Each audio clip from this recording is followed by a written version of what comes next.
안녕하세요. 다들 이렇게들 말씀하시죠? 고부관계엔 엄마와 딸 같은 것이 없다. 저는 이런 말을 들으면 다른 사람들은 몰라도 저희는 다르다고 자부심을 가지고 말하곤 했었는데요. 많은 사람이 그리 말하는 것엔 이유가 다 있더라고요. 8년을 엄마와 딸처럼 지내던 시모와 저도 한순간에 남보다도 못한 사이가 되어버렸으니까요. 그렇게나 사이가 돈독하던 시모와 무슨 이유로 남보다 못한 사이가 되어버렸는지 저의 긴 사연 한번 들어보실래요? 남편과 저는 결혼한 지 8년 차가 되던 부부였어요. 슬아엔 7살 된 아들과 5살 된 딸이 있었고 부부 사이는 꽤 좋은 편이었어요. 지난 8년의 세월 동안 기억에 남는 부부싸움을 해본 적이 없었으니까요. 고작해야 의견이 맞지 않아 투덕거리는 정도? 그게 다였어요. 그것마저도 저녁에 맥주 한잔을 하며 풀곤 했었고요.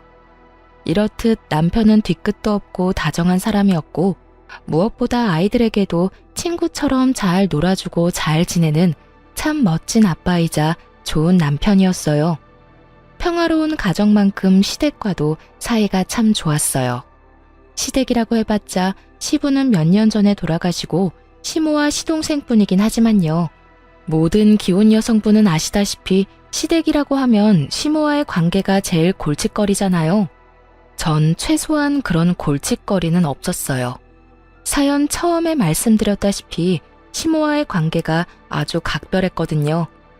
시모와 전 서로의 생일날 만나 함께 시간을 보내며 쇼핑을 하기도 했고 좋은 곳으로 다니며 데이트를 하기도 했어요.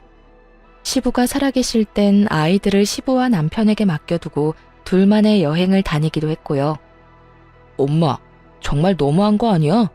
남들이 보면 내가 아니라 이 사람이 엄마 자식인 줄 알겠다고. 어쩔 땐 엄마가 나보다 집사람을 더 아끼고 사랑하는 것 같아. 어쩔 때라니. 너만 모르는 것 같아서 해주는 말인데 어쩔 때가 아니라 늘 너보다 우리 며느리를 더 아끼고 사랑하고 있단다. 그러니까 내 예쁜 며느리 눈에서 눈물 뺄 생각은 하지도 마, 아들. 엄마도 참 자꾸 이러면 나 섭섭해. 섭섭해도 어쩔 수 없어. 그러게 누가 이렇게 예쁘고 착한 여자를 데리고 오라고 했니? 네가 데리고 와놓고선 이제 와서 섭섭하다고 하들 어쩌겠어. 그냥 네가 그러려니 하고 살아. 이렇듯 때론 남편이 농담조로 섭섭함을 내비칠 정도로 시모와 저는 8년이란 시간 동안 특별한 관계를 쌓아오며 지내고 있었습니다. 그렇게 견고하던 시모와 제 사이는 노총각이었던 시동생이 결혼을 하며 한순간에 금이 가버리며 무너져 내리더군요. 노총각이었던 시동생을 구제해준 청금과 같은 새 며느리에게 더욱 신경 써주고 친절하게 대해주려는 시모의 행동이 이해가 되지 않는 것도 아니었어요. 저 역시도 새로운 식구가 반가웠고 그런 동서가 시댁에 잘 적응할 수 있도록 도와주고 싶었으니까요. 하지만 날이 갈수록 시모의 이중적인 잣대와 대놓고 펼치는 비교질에 섭섭함이 점점 쌓여만 갔어요. 그 섭섭함의 시작은 신혼여행에서 돌아온 서방님 부부가 선물을 풀어놓으면서부터였어요. 동서는 비싼 화장품을 풀세트로 사온 것도 모자라 옷, 가방 등 시모 선물만 한 보따리를 풀어놓는데 그걸 지켜보는 제 입이 다 떡 벌어지는 정도였어요. 어머 새아가 이게 다 뭐니? 어머님 선물이에요. 여기저기 다니는데 다 어머님께 어울릴 것 같아서 하나둘 사다 보니 이렇게 된 거 있죠? 어떠세요? 마음에 드세요? 당연히 마음에 들지. 고맙다 아가. 신혼여행 다녀왔다고 선물 사주는 사람은 너뿐이구나. 내가 네 덕에 이런 호사를 다 누려보는구나. 호사라뇨. 그저 선물일 뿐인걸요. 앞으로는 제가 더 잘해서 어머님 더 기쁘게 해드릴게요. 어머머, 말도 어쩌면 그렇게도 예쁘게 하니? 며느리가 들어온 게 아니라 그야말로 복덩이가 들어왔구나. 얼굴도 예뻐, 성격도 착해, 어른 공경할 줄도 알아. 거기에다 직장도 대기업에. 고맙다 고마워. 앞으로 나도 잘 부탁하마. 두 사람의 분위기는 그야말로 화기애애했고 중간중간 시모가 저를 겨냥한 말이 마음에 걸리긴 했지만 그간 저도 제 나름대로 잘했으니 그냥 인사치레로 하는 말인가 보다 하고 넘어갔어요. 그 뒤로도 대기업에 다니는 동서는 그 명성답게 회사에서 지급되는 포인트로 시모에게 물질 공세를 펼치며 시모의 마음에 아주 쏙 드는 짓만 하더군요. 처음엔 시모에게 잘하니 저 역시 흐뭇하고 좋던 마음이 점점 그렇지 못한 마음으로 변해가더군요. 동서가 시모에게 잘하는 것이 왜 못난 마음으로 변해갔는지 궁금해하시는 분들도 계실 텐데요. 그 이유는 동서 유세 때문이었어요. 동서는 꼭 시모에게 뭐 하나 해줄 때마다 제가 있는 자리에서 생색을 내곤 했는데 그때마다 이런 말을 꼭 하더라고요. 형님은 시집 온 지가 언젠데 이런 것도 안 사드리고 뭐 했대요? 어머님께 도통 신경을 안 쓰는 것 같아요. 형님, 어머님께 조금만 더 신경 써주세요. 시집 왔는지 반년도 안 된 동서가 저런 말을 하니 참 가짠더라고요. 제가 시집 온 지가 횟수로 8년이 넘어가는데 그간 제가 해드린 걸 금액으로 따진다면 어마어마하지 않을까요? 물론 처음 결혼할 당시엔 동서처럼 여유로운 상황이 아니었던 터라 동서처럼 선물 공세를 펼치지 못했던 건 사실이에요. 그땐 저와 남편이 자리를 잡는다고 바빴으니까요. 하지만 자리를 잡고 난 후엔 친정보다 시댁에 더욱 신경을 썼다고 자부하는 저인데 동서가 저딴 말을 하니 참 억울하더군요. 저요, 처음 시집 올 때 시모가 살던 작은 전셋집도 돈 생기자마자 큰 전셋집으로 옮겨드렸고요. 형편되는 대로 아예 새 집을 마련해 이사 걱정 없이 살게 해드리려고 돈도 모으고 있었어요. 그리고 동서가 그리 강조하는 선물들이요. 저도 사드리려고 했죠. 그런데 평소에 사드리려고 해도 한 삭고 싫다고 하는 바람에 필요한 거 사고도 남을 만큼 돈으로 주곤 했었어요. 그런데 동서가 저딴 말을 하니 제가 억울하지 않을까요? 뭐 동서는 아무것도 모르니 그렇다 치더라도 저에게 철마다 달마다 용돈 봉투를 받아 챙긴 시모마저 제 입장에 대해선 한마디도 하지 않고 오히려 맞장구를 치는 것도 참 어이가 없더라고요. 아유, 됐어. 말하면 입 아프다. 이때껏 이런 것 하나 챙겨본 적 없는 앤데 둘째 네가 그런 말 좀 한다고 하루아침에 제가 변하겠니? 너도 괜히 입 아프게 그런 말 하지 말고 첫째 너도 둘째가 이런 말 한다고 기분 나빠하지 말거라. 다 할만하니까 이런 말도 하는 게야.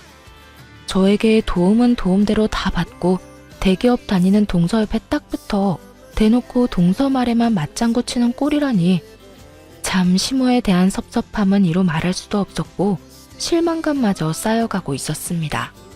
제가 억울하다고 한들 위주할 고주할 이때껏 시댁에 이렇게까지 해줬다고 할 수도 없으니 그저 입을 다문 채 속만 다 태울 수밖에 없는 날들이 길어지고 있었죠.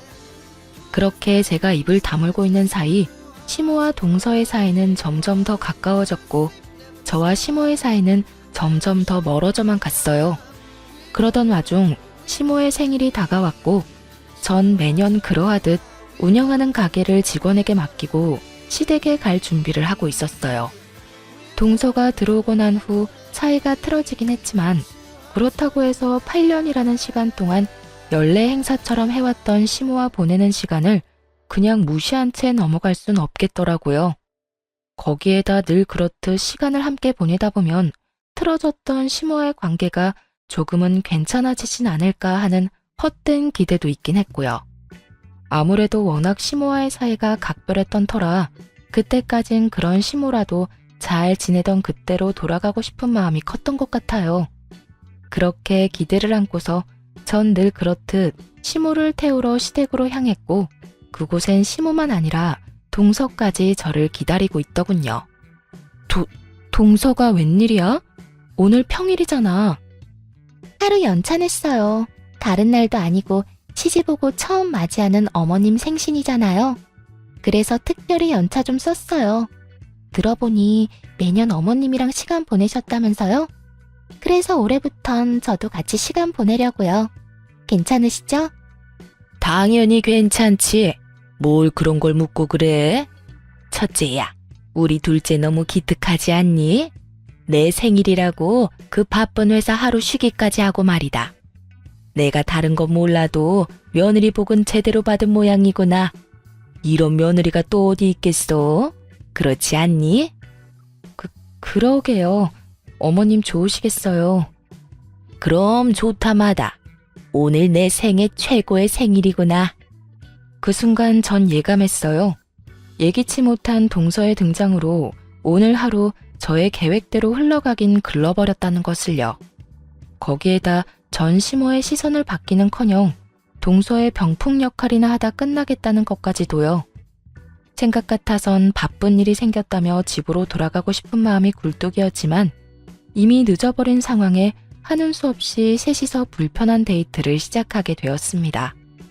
동서는 시모와 함께 뒷자리에 앉아 저에게 우선 백화점으로 가자고 했고 시모는 입이 귀에 걸려 내려올 줄 모르더군요.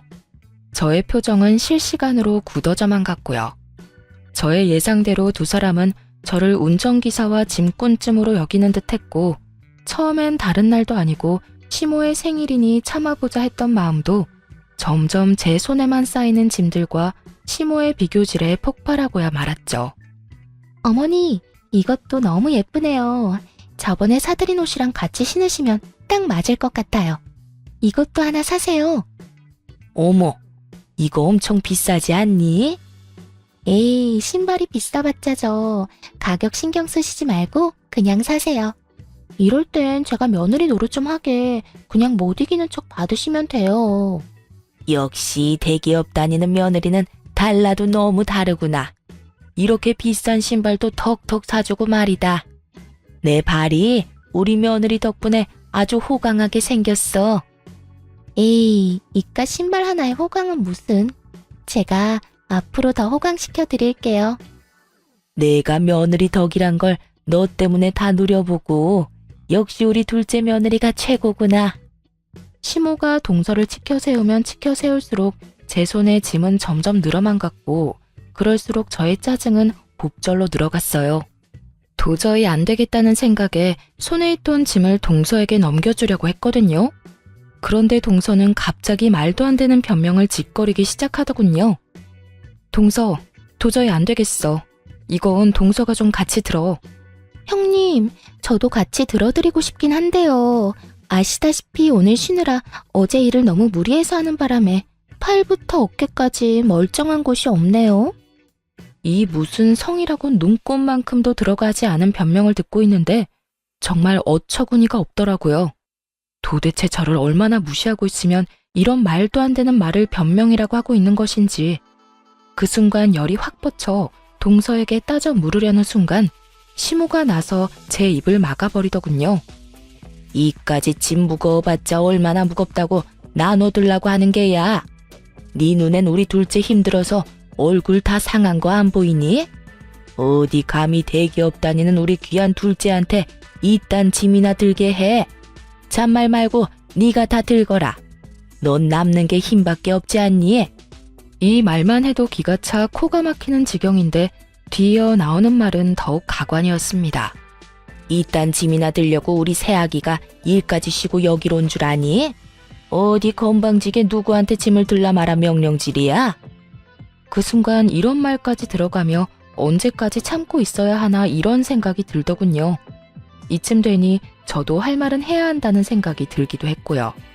그래서 더는 참지 않고 제 할 말을 하기 시작했습니다.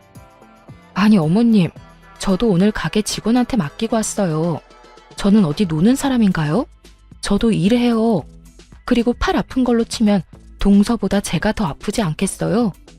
저도 오늘 하루 쉬느라 어제 하루 종일 매장 진열 상품 고르고 옮기고 진열하느라 몸살이 다 날 지경이에요. 이런 제 사정 뻔히 다 아시면서 다른 사람도 아닌 어머님이 어떻게 저한테 그런 식으로 말씀하실 수가 있어요? 그러게, 누가 오라고 했니? 뭐라고요? 오늘 너 오라고 한 사람 여기 아무도 없다. 네가 만나자고 하도 난리를 부려서 하는 수 없이 오라고 한 것뿐이지. 그리고 네 머리가 나빠서 우리 둘째처럼 대기업 못 가고 그 코딱지만한 가게로 돈벌이 한다고 고생하는 걸 왜 나한테 하소연을 하니? 그렇게 불만 많고 힘들면 당장 그만두거라. 참나, 그까지 가게에서 벌면 얼마나 번다고. 누가 들으면 어디 대기업이라도 다니는 줄 알겠다. 어머님, 이런 식이면 저 정말 섭섭해요. 그래서 나보고 어쩌라는 말이니? 뭐, 애처럼 엉덩이라도 두들기면서 달래주랴? 한껏 비꼬는 시모와 그 옆에 찰싹부터 맞장구를 치는 동서를 보며 더 이상 이런 사람들과 잘 지내보려는 마음이 다 부질없는 것임을 깨닫게 되었어요. 마음을 비우고 나자 손에 들린 짐 역시 내가 왜 들고 있나 싶더라고요. 보란듯이 짐을 바닥에 내팽개 쳐버렸습니다. 어머, 형님, 지금 뭐 하시는 거예요? 이게 다 얼만데? 예, 너 미쳤니? 지금 시위라도 하는 거야, 뭐야? 미치긴요. 이제야 제정신이 돌아온걸요. 저요, 이제 어머님이랑 잘 지내보려고 노력하는 거 안 하려고요. 뭐? 너 지금 그게 무슨 소리니? 잘 지내보려고 노력을 안 해? 네가 노력 안 하면 어떻게 할 건데? 뭐, 날 안 보고 살겠다니 말이니? 아예 안 보고 살 순 없겠지만 될 수 있는 한 최선을 다해서 안 보고 살려고요. 그러니까 어머님도 대기업도 못 다니는 저 찾지 말고 대기업식이나 다니는 자랑스러운 둘째 며느리랑 좋은 시간 보내세요. 그러면 모자란 첫째 며느리는 이만 가볼 테니 남은 생신 오붓하게 보내세요. 두 사람은 제 뒤통수에 대고 욕을 해대며 소리를 질러댔지만 저는 그런 두 사람을 무시한 채 집으로 돌아와 버렸어요. 얼마나 열불이 났었는지 집으로 돌아와서도 마음이 진정되지 않더라고요. 그렇게 한참을 씩씩거리고 있으니 퇴근한 남편이 집으로 돌아왔고 저를 보자마자 제 손을 잡고 어찌된 영문인지 물어왔습니다. 여보, 오면서 엄마랑 통화했어. 엄마한테 오늘 있었던 일 대충 듣긴 했는데 아무래도 당신한테도 이야기를 들어봐야 할 것 같아서 나한테 오늘 어떤 일이 있었는지 이야기해 줄 수 있어? 남편의 물음에 저는 지체하지 않고 있었던 일을 털어놓기 시작했어요. 입을 뗀 김에 그간 섭섭했던 점까지 다 털어놓게 되었죠. 그간 섭섭한 것이 많았던 터라 목이 쉴 때까지 하소연을 하게 되었고 제 하소연이 끝이 나자 남편이 심각한 얼굴로 이렇게 말을 하더군요. 당신이 그간 우리 엄마한테 잘해준 거 나 다 알아. 늘 고마웠고. 그런데 이제 당신은 우리 엄마한테 신경 쓰지 마. 이때까지 한 걸로 충분하다고 생각해. 그러니까 앞으로는 괜히 상처받지 말고 우리 가족만 생각하면서 우리끼리 잘 지내자. 나는 부모님도 중요하지만 당신이 더 중요해. 아무리 내 부모님이라고 해도 당신한테 함부로 하고 당신한테 상처 주는 거 나 싫어. 남들은 남의 편이라고 해서 남편이라고들 하던데 제 남편은 오롯이 저의 편이 되어 상처를 보듬어 주는데 큰 위로를 받은 것처럼 마음이 한결 가벼워지더라고요. 그 덕에 전 마음의 상처를 빨리 씻어내고 일상생활을 시작하게 되었고 그렇게 일상을 보내던 어느 날 동서가 가게로 찾아왔어요. 눈치를 보아하니 남편에게 모든 사실을 듣게 된 서방님이 동서에게 당장 사과를 하고 오라고 시킨 것 같더라고요. 쭈뼛쭈뼛 억지 사과를 하는 꼴이 굳이 묻지 않아도 뻔한 일이었죠. 동서가 여기까지 무슨 일이야? 그게 지난번 일 죄송했다고요. 몸도 마음도 좀 힘들어서 제가 좀 예민했어요. 죄송해요. 정말 하나마나한 사과였습니다. 표정은 잔뜩 일그러뜨린 채 개미 기어가는 소리보다 작게 속삭이듯 하는 사과. 그런 사과 따위 받을 생각조차 없었던 전 아무런 대꾸도 하지 않았고 그런 저의 태도를 신경도 쓰지 않는다는 듯 동서는 가게를 둘러보기 시작하더군요. 그런데 형님, 가게가 이렇게 작고 허름한데 장사는 좀 돼요? 월세는 벌리나 몰라. 단골 장사에선 월세도 못 낼 텐데. 누가 누굴 걱정하는 것인지 모르겠더군요. 사실 제가 운영하던 가게는 제 명의의 상가였거든요. 물론 처음 시작은 저도 월세로 시작했었어요. 월세로 시작한 작은 가게에서 여러 가지 소품을 떼다 팔기도 하고 제가 만든 상품을 팔기도 했었어요. 그러던 중 제가 만든 상품이 온라인에서 입소문 타 소위 말하는 대박이 난 덕분에 다른 상품들까지 날개 달린 듯 팔리게 되었어요. 그렇게 한번 입소문이 나니 들이는 족족 눈 깜빡할 사이 팔리게 되었고 단골 손님도 꽤 보유한 온라인 쪽에선 꽤 소문난 가게가 되었던 것이었죠.